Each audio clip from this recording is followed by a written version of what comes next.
Welcome back to the deep dive. You hand us the sources, and, well, we distill the absolute essential knowledge you need to be immediately well-informed. Today, we're tackling something that I think, has caused countless awkward pauses, maybe some confused stares across the Atlantic, the English language itself. Yeah, it's a big one. And you provided us with source material related to a really specific educational goal here. It's not just about learning language, but analyzing the structure, the intent behind a teaching segment on American and British English slang and idioms. Right. It comes from a segment on the YouTube channel, Learn and Success, episode 86, and the title is pretty revealing. Slang and Idioms, Breaking Down Popular Slang and Common Idioms in American and British English. That title really is a blueprint, isn't it? And our mission today is, well, to figure out why that structure is so clever. I mean, how can one short teaching segment promise to tackle this huge linguistic divide, between countries separated by a common tongue? Okay, let's unpack this. Well, what's fascinating right off the bat is that the creators immediately set up this comparative structure. They're targeting American English versus British English, AME versus BRE. So the goal isn't just, here's a new phrase. It's about providing contrast, like side by side. And this is crucial because I think for the learner, the biggest challenge isn't always learning a totally new word. Sometimes it's unlearning the meaning you thought a word had in your own dialect. Oh, definitely. I wonder if you, listening, have ever had that experience. You use a phrase totally innocent where you're from, Yeah. only to realize it means something, well, wildly inappropriate or just plain nonsensical across the pond. It happens constantly. I mean, think about the sheer number of words or phrases that overlap that carry really different cultural weight. If we connect this to the bigger picture, the distinction between these two major dialects, it goes way beyond just spelling or grammar, right? It's culture. Exactly. It's about cultural shorthand. You know the example, if you say you're going to knock someone up in America, that means one very specific thing. Yeah, definitely not just calling them. But in Britain, it just means to give someone a call, like on the phone. Totally innocent. So the source material seems to promise to isolate those specific friction points. It's providing a kind of linguistic bridge, you could say. That comparison, that's the core value proposition here, isn't it? Yeah. The source promises this direct head-to-head analysis. If you're a learner, maybe, say you're a professional who suddenly has to work with a British counterpart, you don't need a 4-semester course in UK cultural history. Yeah, right? yeah, exactly. You need targeted knowledge, like where is communication most likely to just break down.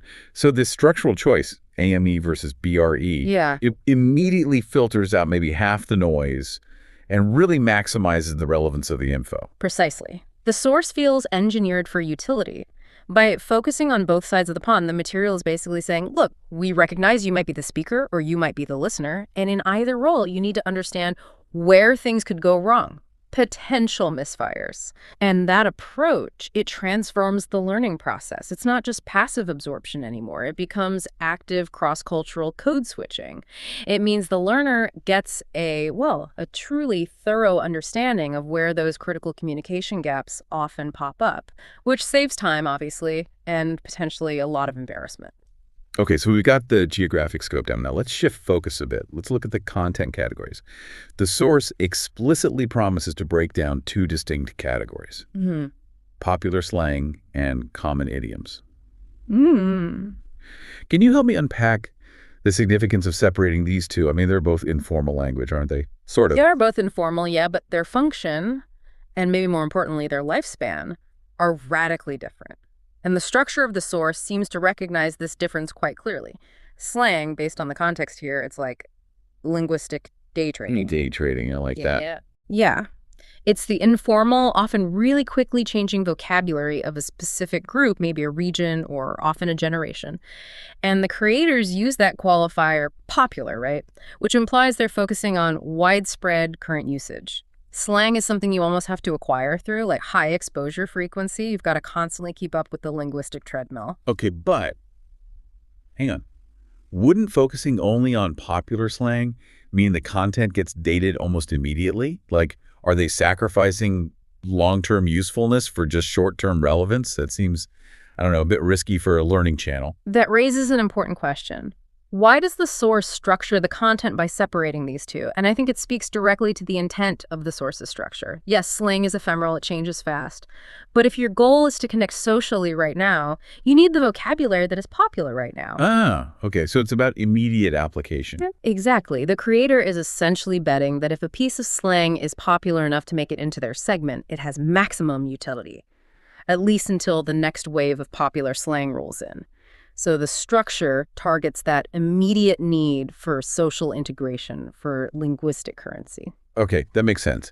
So if slang is the fast, high-turnover stock, then idioms must be the fixed asset, the linguistic real estate, the foundational language. Precisely. That's a great analogy. Idioms are the established fixed phrases where the meaning is non-literal.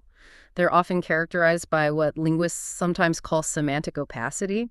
Basically, the meaning is hidden. It doesn't come from the individual words themselves, but from, decades, sometimes centuries of shared cultural understanding. Like kicking the bucket. Exactly like kicking the bucket. If you only knew the dictionary definition of kick and bucket, you'd be completely lost. It wouldn't make any sense. And the source qualifies these as common idioms, so I'm guessing common here suggests they're, well, universally recognized, deeply ingrained fixed expressions within those dialects. That seems to be the key difference they're highlighting. While popular slang needs constant exposure to stay current, common idioms require mastery and cultural context because they stick around, sometimes for generations. So this intentional separation, it suggests a kind of dual learning strategy is needed. For slang, understand the context, stay current.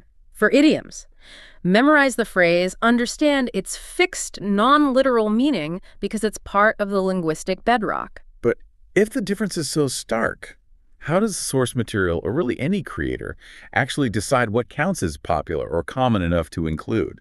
That seems like a massive curation challenge. Oh, it is. It's a huge challenge. And for a content creator, it must require some really rigorous filtering. We can probably infer they aren't just relying on, academic linguistic surveys. Probably not for a YouTube channel. Right. For popular slang, they're likely tracking metrics, maybe related to current media consumption, social media trends, or maybe just high-frequency usage in popular films and TV shows, things people are actually hearing day to day. For common idioms, they're probably looking for those fixed phrases that are just essential for daily comprehension in either AME or BRE. The phrases that if you misunderstand them, the whole flow of communication just breaks down. So the structure, this curation, it aims to guarantee the learner isn't wasting time on really obscure dialect stuff, but is getting language that promises maximum utility. That speed of change, especially for slang, it really highlights why the medium they chose is so critical, doesn't it? We know this material is tied to a specific YouTube channel, Learn and Success, presented as episode 86. Here's where it gets really interesting. Yeah, the very nature of a YouTube video digest almost dictates how efficient the lesson plan has to be. A YouTube segment generally has to prioritize immediacy and engagement over deep, comprehensive linguistic theory. Right, you got to keep people watching. Exactly. The environment demands quick visual aids, punchy examples, zero fluff. The content just can't afford to spend 5 minutes talking about the etymology of a word, however interesting that might be academically. It needs to jump straight to the meaning, the translation, the application. How do I use this? And the channel name itself, Learn and Success, that speaks volumes, doesn't it? It directly taps into the learner persona's goal. Gaining knowledge that is applicable, useful, right away. Yeah. It's not really about achieving a PhD in linguistics. It's about practical implementation and maybe avoiding information overload. Absolutely. The structure breaking down these two complex linguistic fields and the platform, this accessible video media, it all points towards practical application, making the content highly digestible. The fact that they prioritize breaking down suggests they are synthesizing complex information into these nuggets the learner can use immediately to get better results, whether that's understanding a coworker better or just enjoying a TV show from across the pond without subtitles. Okay, so wrapping this up, what does this all mean for you, the listener? It means you're essentially getting a hyper-targeted guide to these linguistic differences.